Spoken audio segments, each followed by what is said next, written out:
जो लोग नए हैं उनके अंदर एक प्रश्न उठ रहा है कि आज इतने लोग यहाँ बैठकर जिनकी फोटो के सामने हम बैठे हैं उनके सामने आज हमें झंडा फहराने की जरूरत है।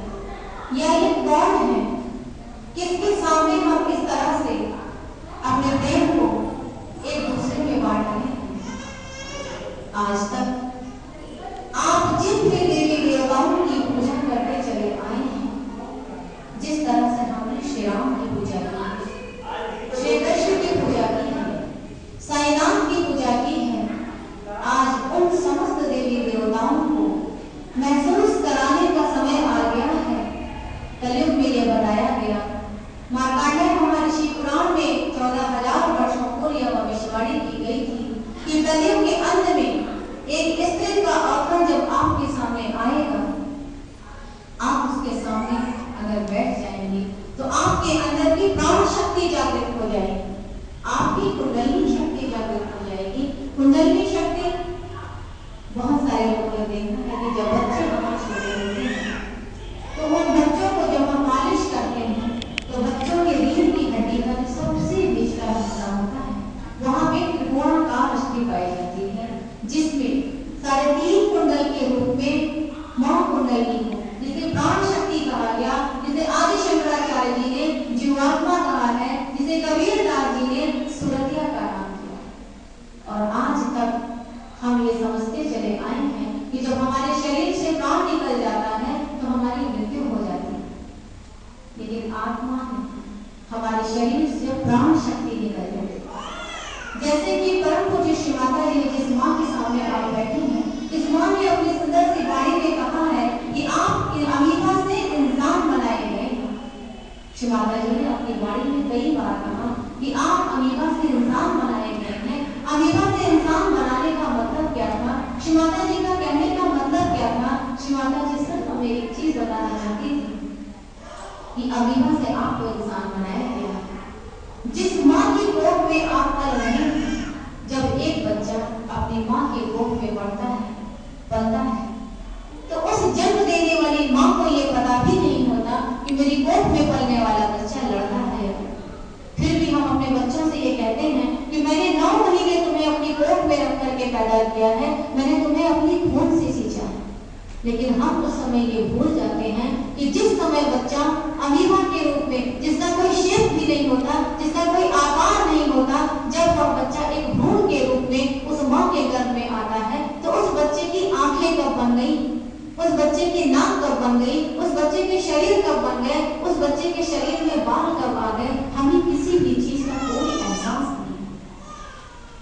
उस समय ऐसी कौन सी डिवाइन पावर है, ऐसी कौन सी शक्ति है जो उस बच्चे को एक मनुष्य के रूप में तैयार कर, उस भ्रूण के रूप में उसे मनुष्य के रूप में तैयार करने वाला कौन है?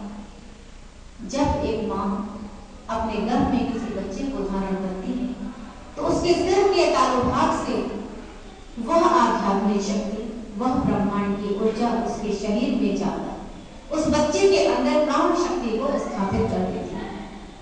तो आज हम सब सिर्फ एक ट्रॉली वाले हैं।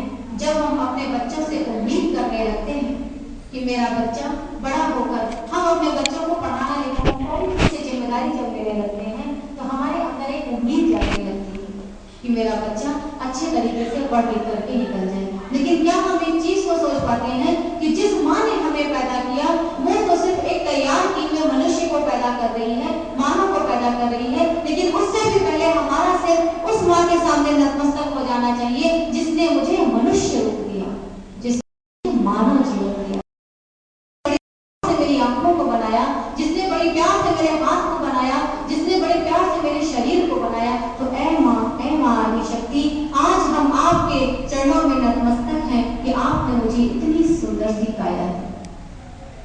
जिस माँ ने हमें जन्म दिया है वो सिर्फ और सिर्फ जननी है। हमने डिलीवर किया, डिलीवरी का नाम क्यों दिया गया? हम एक ट्रॉली वाले क्यों हैं?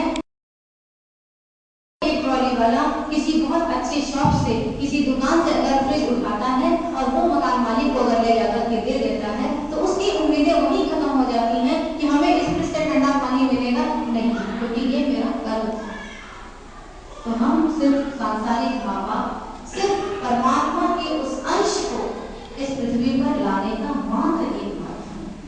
और सहज योग कोई नई चीज नहीं है। सहज योग अनादिकाल से चली आ रही है, जो भगवान श्री राम ने, श्री कृष्ण ने, सभी लोगों ने सहज योग किया है। आज सहज योग कलयुग में माँ आदिशक्ति को, परम पूज्य श्री माता जी को माँ निर्मला के रूप में, बहुत सारे लोगों ने प्रश्न किया कि मनुष्य रूप में हम इनको ईश्वर कैसे मानिए। आप अपने घरों में जिस तरह से श्री राम और श्री कृष्ण की पूजा कर रहे हैं, वो भी मनुष्य रूप में ही है। जब भी देवी देवताओं का अवतरण इस पृथ्वी पर हुआ है, वो मनुष्य के रूप में हुआ, मानव के रूप में हुआ। और जब इस पृथ्वी पर लोग कहते हैं कि भगवान आएंगे, ईश्वर आएंगे, तो जब इस पृथ्वी पर ईश्वर आएंगे तो वो अपने अस्त्र शस्त्र के साथ में, वो अपनी अनंत शक्तियों के साथ, अपनी सूक्ष्म चेतनाओं के साथ इस पृथ्वी पर आएंगे। जैसे आज अगर हम राम की पूजा करते हैं, कृष्ण की पूजा करते हैं, साईनाथ की पूजा करते हैं, तो उसमें सबसे सुंदर चीज क्या है कि किसी भी भगवान को किसी नहीं दिया। भगवान का कोई स्वरूप नहीं है, ईश्वर का कोई स्वरूप नहीं है। जैसे हमने ज्ञान को नहीं देखा, हमने प्रेम को नहीं देखा, हमारे अंदर की ये सारी भाव है, उसी तरह परमात्मा निराकार शक्ति के रूप में उन हवा बोधता दी गई, जो हमें पवित्रता दी गई, हमारे अंदर जो विराजमान है, वो हमें सिर्फ इतना बताना चाहते हैं कि इन सांसारिक स्तर को तुम लोग बड़े आसानी से समझ लेते हो, आध्यात्म की भाषा को समझना थोड़ा सा मुश्किल है। लेकिन जब अपने सांसारिक स्तर पे आपके अंदर का आध्यात्म को पहचाने, श्री माता जी ने कभी नहीं कहा, परम पूज्य श्री माता जी ने, कि आप मेरे चरण पे आ जाइए, आपको मेरे पैर लगने की जरूरत नहीं है। माँ ने सिर्फ एक चीज कही कि आप स्वयं को पहचान लीजिए, अपने अंदर की बैठी हुई समस्त शक्तियों को पहचान लीजिए। माँ ने सिर्फ इस पृथ्वी पर आकर के यही सुंदर सा कार्य किया कि आप अपने अंदर बैठे श्री राम को, अगर कोई श्री राम को प्रेम करता है, पहले आप ये तो जान लें कि श्री राम हमारे इस शरीर में है। अगर आज आपसे एक प्रश्न किया जाए, किसी भी कोई नया इंसान हो, कि आप जिस भी देवी देवता की पूजा करते हैं, और आज बहुत सुंदर समय आया है कि जो हम लोग एक पल के लिए सोचते हैं कि हर काम को कल के लिए हम छोड़ देते हैं कि हम इस काम को कल करेंगे, तो शायद कल का समय ही नहीं है। आज वर्तमान समय में आपको अपने लिए जीने की जरूरत है। आप खुद के लिए जिएं और दूसरों को बांटें परमात्मा के प्रेम को। एक बहुत सुंदर सी 4 लाइन की कविता है और इसमें आपके जीवन के वास्तविकता को वास्तव में समझाया गया है।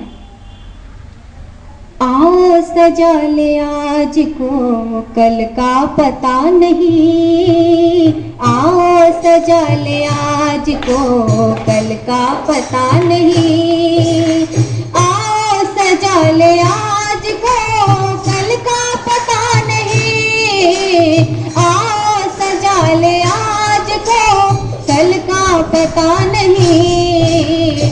कल का तो छोड़िए जना, कल का तो छोड़िए जना, पल का पता नहीं, आओ सजा ले आज को कल का पता नहीं, आओ सजा ले आज को कल का पता नहीं, आओ सजा ले आज को कल का पता नहीं, आओ सजा ले आज को कल का पता नहीं।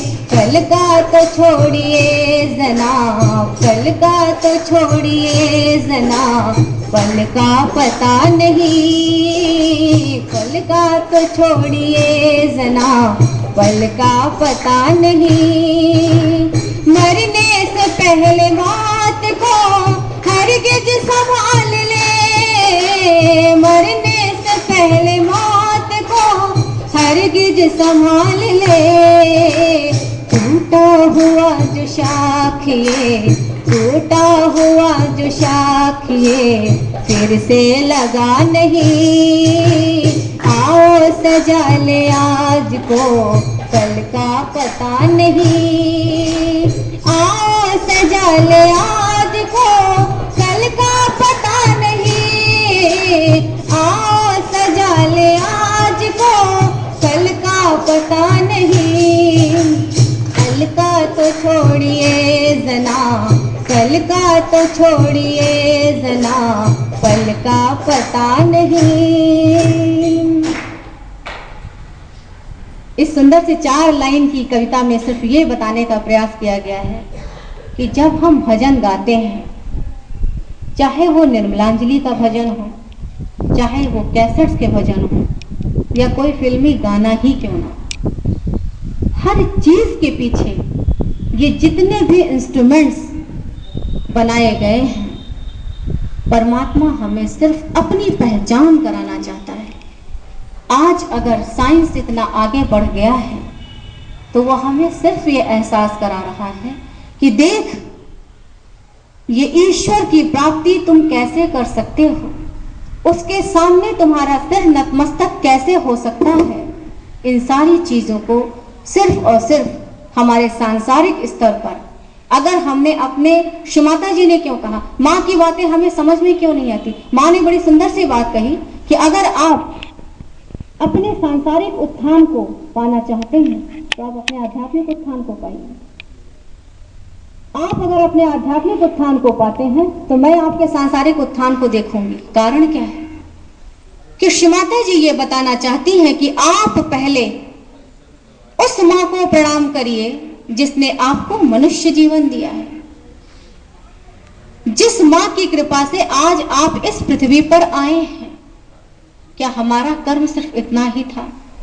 आज शायद वह सुंदर समय आ गया है कि एक एक इंसान, एक एक सहयोगी अगर अपने सहस्त्रार को खोलकर माँ से सिर्फ एक चीज कहे कि माँ, वास्तव में जिस चीज को हम कहते हैं कि माँ करता भी आप धरता भी आप, माँ अपने मेरा शरीर मन बुद्धि आत्मा अहंकार सब कुछ मैं आपको समर्पित करती हूँ माँ, तो चक्र आपके अपने कहाँ से रह गए, नाड़ियां आपकी अपनी कहाँ से रह गई। एक और तो माँ से हम कहते हैं माँ मैंने सब कुछ तुम्हें अपने आपके चरणों में समर्पित किया है, तो जब उसके बाद कभी भी अगर आके हमसे कोई कह दे कि आपका नाभि चक्र पकड़ रहा है तो हम सब परेशान होने लगते हैं कि अपने नाभि चक्र को क्लियर कर दीजिए। तो श्री माता जी सहस्त्रार पर मुस्कुरा करके कहती हैं कि हे मेरे बच्चों, जिस चक्र के चक्कर में, जिस नाड़ियों के चक्कर में माँ ने कहा कि अपने चक्रों की क्लियरेंस कीजिए, हम सब अपने चक्रों की क्लियरेंस में लग जाते हैं।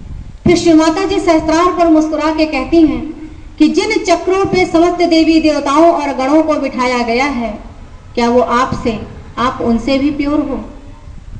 माँ से हम कहते हैं माँ, आपके चरण हमारे समस्त चक्रों पे है माँ, और श्री माता जी हमें उस काबिल बनाइए कि आपके समस्त गणों के साथ, प्रभु श्री गणेश के साथ आज हमारे अंदर वो अनंत शक्तियां हों कि हम सब सहयोग के कार्य को कर सकें।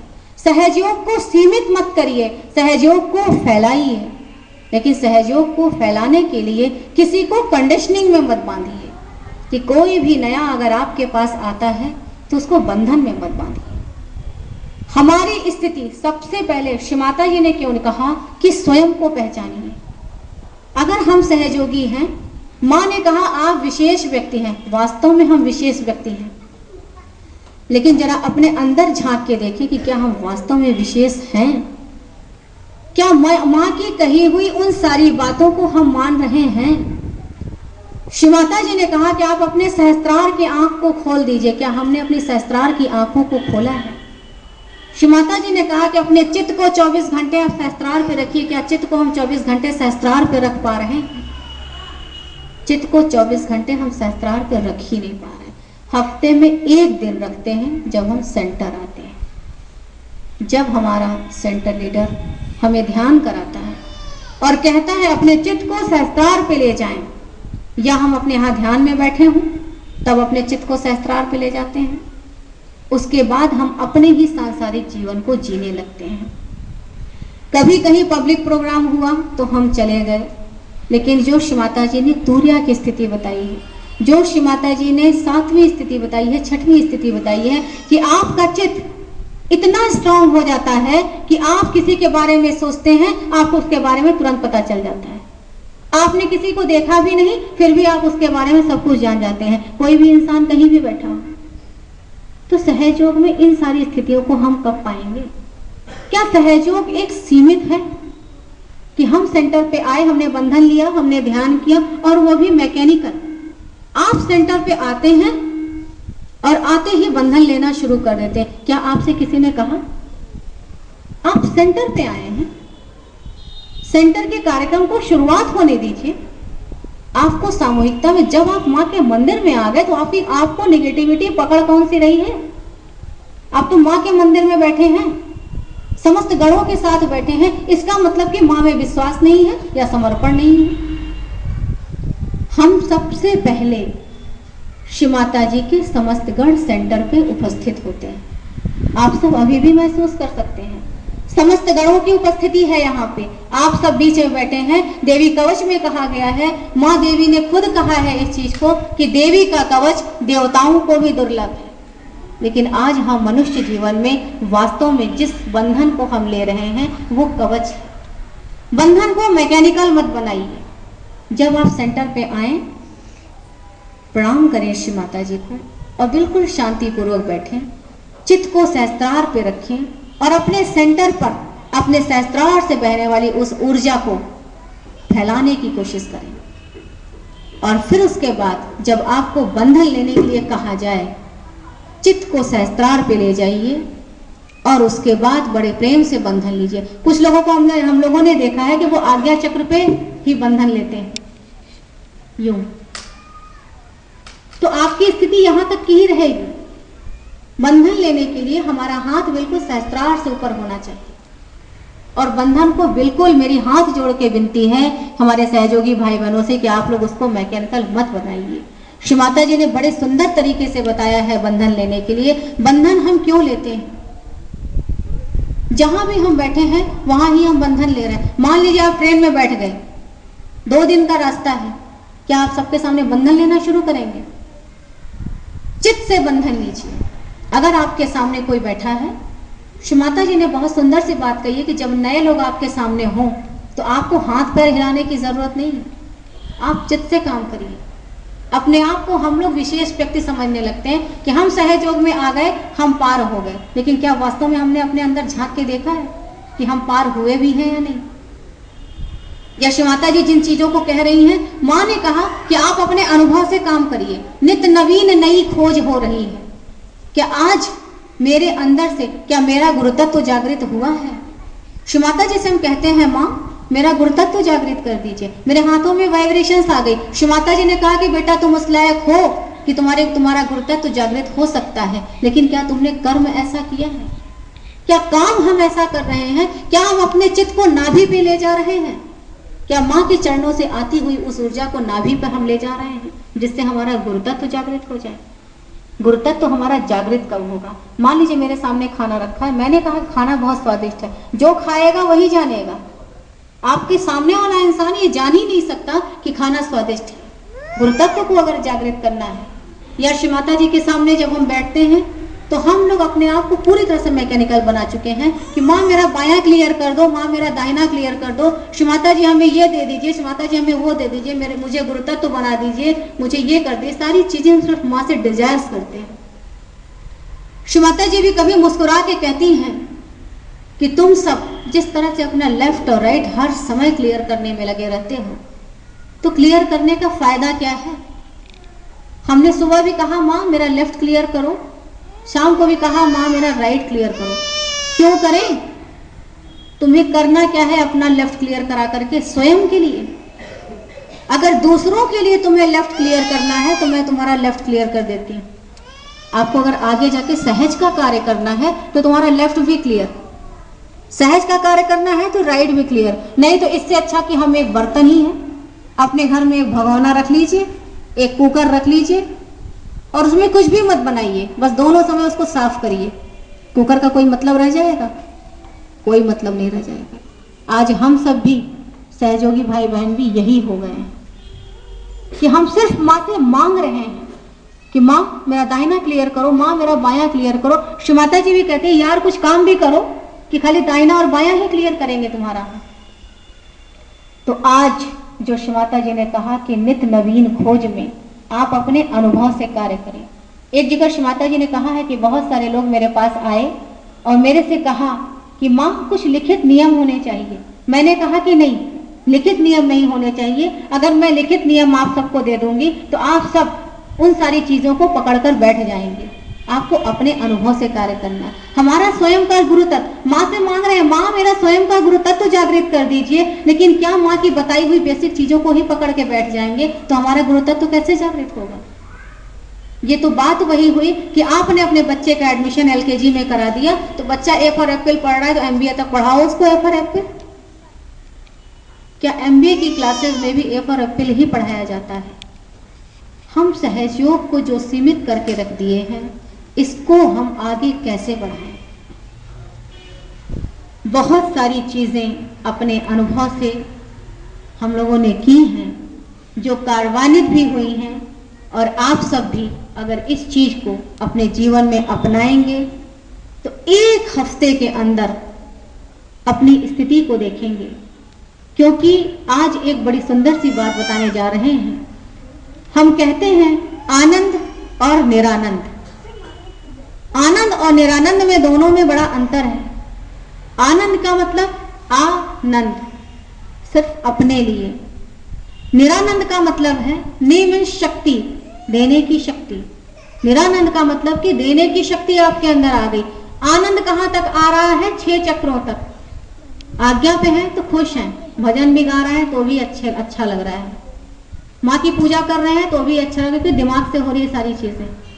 लेकिन जब हम सहस्त्रार पे आ जाते हैं, जब हम निरानंद की स्थिति में आ जाते हैं तो सिर्फ सहयोग का एक पहलू समझ में आता है कि माँ जिस तरह से मुझे मनुष्य जीवन मिला और मैंने आपको पहचाना माँ, वास्तव में हमारे जितने भी सहयोगी भाई बहन हैं न जाने कितने पूर्ण कर्मों के बाद आपको मनुष्य जीवन तो मिला ही था और आपको माँ मिली है।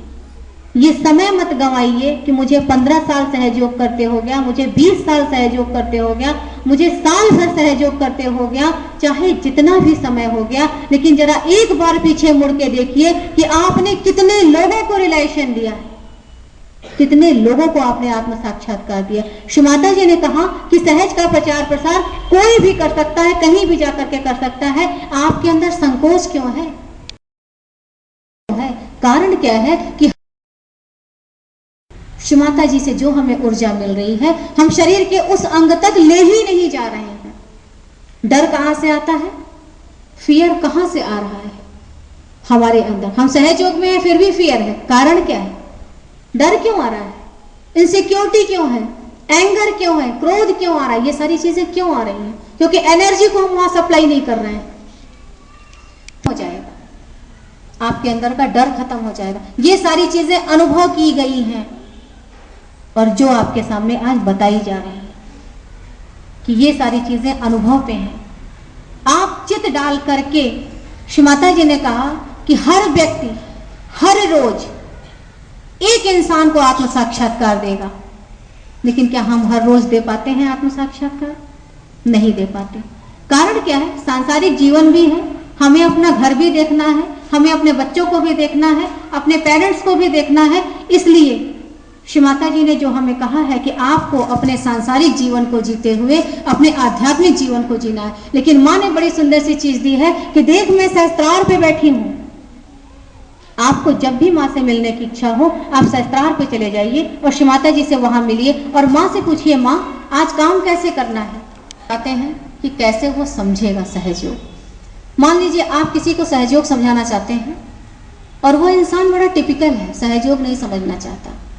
आप जब घर में ध्यान में बैठिए तो ध्यान जब अपना कर लीजिए, अपने अंदर उस ऊर्जा को भर लीजिए, तो आपके अंदर जो एनर्जी आ रही है उस एनर्जी को चित्त के माध्यम से उस इंसान के अंदर डालने की कोशिश कीजिए। 3 दिन बाद वो इंसान खुद आपसे पूछेगा आध्यात्म की बात करेगा और सहयोग को एक्सेप्ट करेगा। कारण क्या है कि जैसे ही चित्त से आप किसी की कुंडलनी को उठा देते हैं, उसकी कुंडलनी उठ के जब सहस्त्रार पे आ जाती है, तो सहस्त्रार पे अगर कुंडलनी मां स्थापित हो गई तो वो परम पूज्य श्री माता जी को, मां निर्मला देवी को आदिशक्ति के रूप में एक्सेप्ट कर लेती है। क्योंकि जब कुंडलनी जागृत ही नहीं हुई तो वो मां को एक्सेप्ट कैसे करेगा। श्री माता जी ने कहा है अपनी वाणी में कि जो लोग सेंटर पे आते हैं या आप सब पब्लिक प्रोग्राम करते हैं, कुछ लोग ऐसे भी आते हैं जो मेरे बारे में जानना ही नहीं चाहते, समझना ही नहीं चाहते, मैं ऐसे लोगों को रिलेशन देती ही नहीं हूं। और जो लोग थोड़ा सा जानना चाहते हैं कि चलो देखते हैं ये हैं कौन, उनके लिए थोड़ी सी छूट है, लेकिन सभी रियलाइज्ड नहीं है। माने सहयोगियों को भी कह दिया है कि सभी रियलाइज्ड नहीं है। तो सेंटर पे जो सारे लोग आते हैं वो हैं कौन? अंतर है। जो रियलाइज्ड है वो काम कर रहा है, वरना ये ट्रेनिंग मिल रही है यहाँ पे। लेकिन अपने आप की स्थिति को इतना सुंदर बनाना है कि सेंटर पे बैठकर जितने भी नए लोग आए, आप चित्त से काम करिए। अपने पूरे मिर्जापुर में अटेंशन डालिए, पूरे विश्व में अटेंशन। श्री माता जी माँ की बातों को पकड़िए ना, मेरी बातों पे मत जाइए। श्री माता जी ने कहा कि जब आप कहीं भी सामूहिक समस्या देखिए तो आप चित्त से काम करिए। कैसे करें? कहीं भूकंप आ गया है, वहां के लोग बहुत पीड़ित हैं, उनके आर्थिक चीजों को हम दूर नहीं कर सकते, लेकिन उनके हृदय में उस एनर्जी को सप्लाई करके हम उनके अंदर एक विल पावर ला सकते हैं। मान लीजिए बहुत सारे लोग कहते हैं कि ठंडक में लोगों ने गरीबों को कंबल बांट दिया। आप एक जाड़े में कंबल बांटेंगे, 2 जाड़े में कंबल बांटेंगे, लेकिन क्या एक जाड़े में एक कंबल बांटने से उसका गुजारा हो जाएगा? कोई गरीब, हमारे सहयोगी भाई बहन भी ये करते हैं, देख देख के रिलेशन देते हैं कि कौन इंसान किस तरह का है, इसको रिलेशन देना चाहिए या नहीं देना चाहिए। आपके सहस्त्रार से ऊर्जा बह रही है, आप सबको रिलेशन दीजिए, चाहे वो कोई भी हो, चाहे वो किन्नर हो, चाहे वो वैश्या हो, चाहे वो कोई भी हो, किसी भी तरह का